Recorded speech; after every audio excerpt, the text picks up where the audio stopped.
Frankenstein y el concepto de mal, y la crítica a una sociedad esclavizada por su propia naturaleza, por Jerónimo Chiquito, David Ocampo y Antonio Gutiérrez.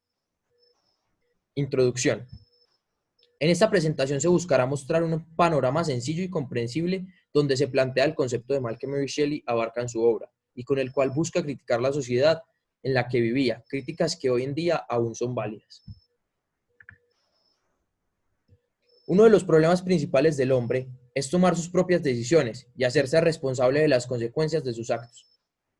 Por experiencia propia, todos y cada uno de los seres humanos, desde el recién nacido que decidió tocar la estufa, hasta el adulto que decide si comprar o no el último iPhone, todos y cada uno de estos sucumben al dilema, es decir, al encontrarse frente de dos opciones a una misma decisión.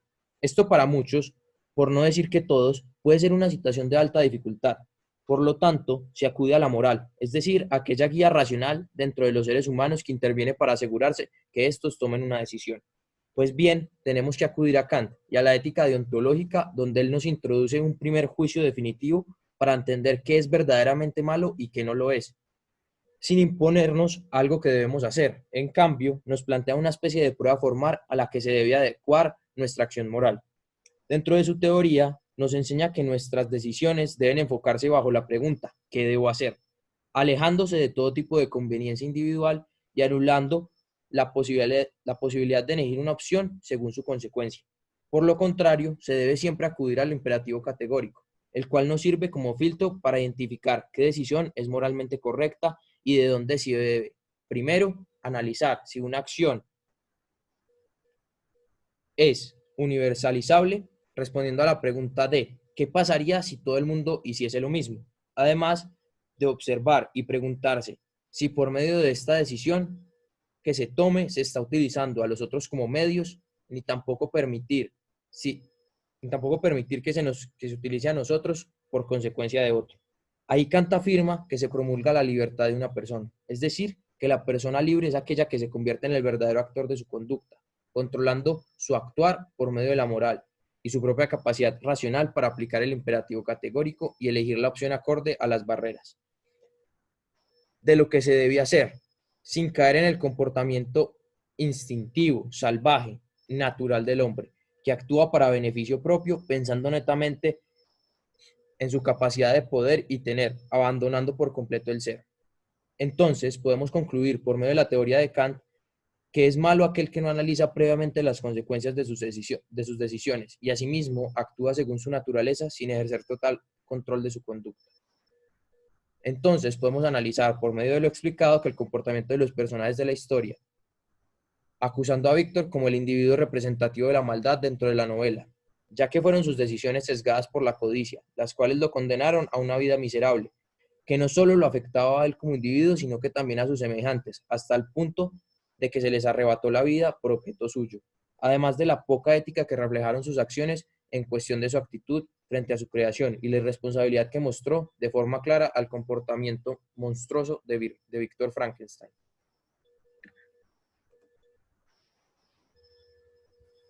Ahora bien, ¿es mejor padecer una injusticia que cometerla?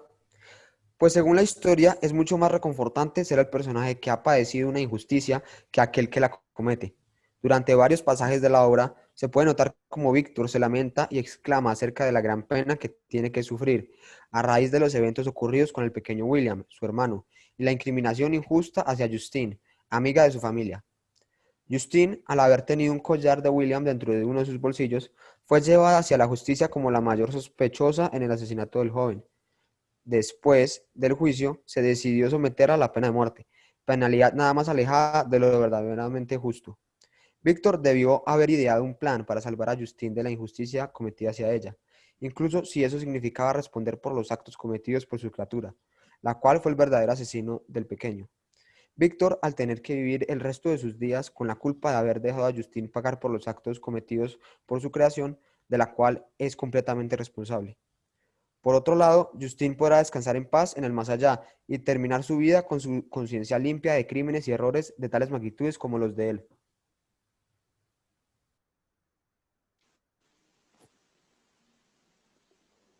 Víctor Frankenstein es culpable por los actos del monstruo. ¿Hasta dónde deben llegar las responsabilidades de un creador?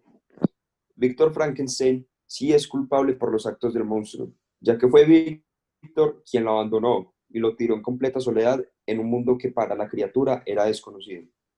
Víctor, como creador, se debió encargar de brindar apoyo, de enseñarle qué es la vida y cómo es el mundo. Si lo comparamos con la vida de los humanos o la mayoría de especies animales, observamos que los padres no abandonan a sus bebés o a sus crías cuando nacen, pues aún no conocen cómo vivir y no tienen experiencia alguna sobre la realidad. Al igual que los humanos y los animales, Víctor como creador se tenía que encargar o tomarse el tiempo de enseñarle y educarlo por lo menos hasta que adquiriera conciencia y pudiera defenderse por sí mismo en un mundo donde no sería aceptado. Pero Víctor lo abandonó justo después de darle vida y la criatura tuvo que aprender, por medio del rechazo recibido por las personas, a vivir en la sociedad. Todos los asesinatos y caos que causó Frankenstein recaen en Víctor, ya que si no lo hubiera abandonado, lo más probable es que los actos que cometió la criatura no hubieran sucedido. La responsabilidad de Víctor como creador va hasta que la criatura pueda regirse por sí mismo y no dependa más de quien lo creó.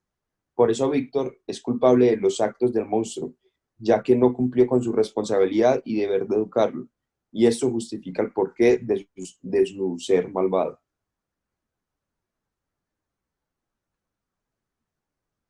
¿De qué manera las ideas de Rousseau acerca del hombre se ven presentes en la obra?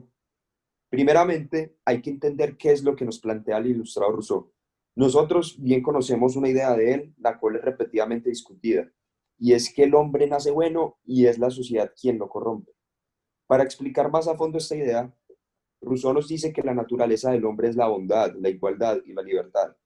Sin embargo, también nos explica que la sociedad es quien se encarga de opacar estas cualidades y termina corrompiendo, convirtiendo al hombre en un ser malvado. Esta idea se puede observar claramente en la obra de Frankenstein, en la cual se muestra a la criatura, justo después de su creación, como un ser noble, honrado y bondadoso. Incluso después de su primer encuentro con personas en el cual se le maltrata, sigue siendo un ser correcto y bueno. La criatura analiza desde lejos las cualidades positivas que presentaban los humanos y el afecto que había entre ellos. Frankenstein se llena de coraje y se presenta frente a una familia, la cual rechaza y maltrata a esta criatura, al igual que los demás humanos. Es por este trato que recibía Frankenstein que se termina convirtiendo en un ser malvado, pues además se dio cuenta del abandono por parte de su creador, avivando este acto las cualidades negativas y generando un sentimiento de venganza en la criatura. En esta obra vemos cómo Frankenstein nace bueno y es la sociedad o civilización quien lo corrompe y lo convierte en un ser malo. La maldad en Frankenstein. La obra nos indica que la maldad es una característica no innata de las criaturas vivas. La sociedad y la experiencia adquirida a través de los años son las que generan maldad dentro del sujeto en cuestión. Este último punto hace referencia a las ideas ya escritas por Rousseau. La criatura en sí no era realmente mala, ya que sus intereses no trascendieron más que querer amor, comprensión y solidaridad por parte de la humanidad, los cuales no recibió. Aparte de esto, la criatura fue rechazada repetidamente por lo más cercano que tuvo a un padre, Víctor, ocasionando sus deseos de venganza y violencia.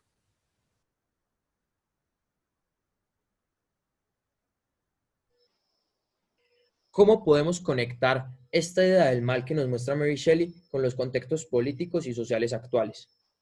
Pues bueno, la idea del mal que plantea Mary Shelley es hoy comparable con la tecnología y los avances científicos de la raza humana. Podemos pensar cómo hoy los científicos, las naciones, los laboratorios, las empresas, entre muchas otras, invierten millones en desarrollar nuevas tecnologías y avances sin analizar su riesgo, tal cual como el malévolo Víctor. Crean un Frankenstein propio que pone en peligro nuestro planeta, nuestra sociedad y nuestra vida. Quiero entonces mencionar la última frase del aclamado e inmenso libro de Yuval Noah Harari, De animales a dioses, donde Harari pregunta: ¿hay algo más peligroso que unos dioses insatisfechos e irresponsables que no saben lo que quieren? Pues bien, tal cual lo plantea Harari, los humanos somos esa especie de dioses en carne que no pensamos en las consecuencias de nuestros actos, ni mucho menos trascendemos en analizar la ética ni moral detrás de nuestras decisiones. característica que en el plano moderno nos convierte a nosotros, los seres humanos, en los monstruos más horrendos, peligrosos y malvados dentro del planeta Tierra. Como ejemplo a la maldad, podemos inferir y discutir, según lo explicado, que tanto el coronavirus, la bomba atómica, la clonación celular y la inteligencia artificial serán nuestros monstruos. Y tal como lo sucedido con Víctor, nos perseguirán hasta matarnos. Todo por la codicia que tuvimos al crearlos y la irresponsabilidad que demostramos al tomar la decisión de usarlos.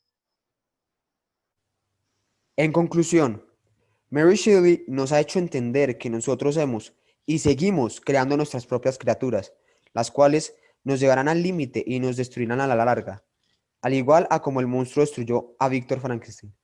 Nosotros proponemos como solución a esto el análisis de cada decisión, ya sea política, científica, social o personal, frente a la ética kantiana, la cual expone en primera instancia el imperativo categórico como forma de diferenciar lo que está bien de lo que está mal. Además, de esta manera, se evitaría que la humanidad construyese su propio ataúd para desaparecer por medio de sus propias creaciones. Gracias.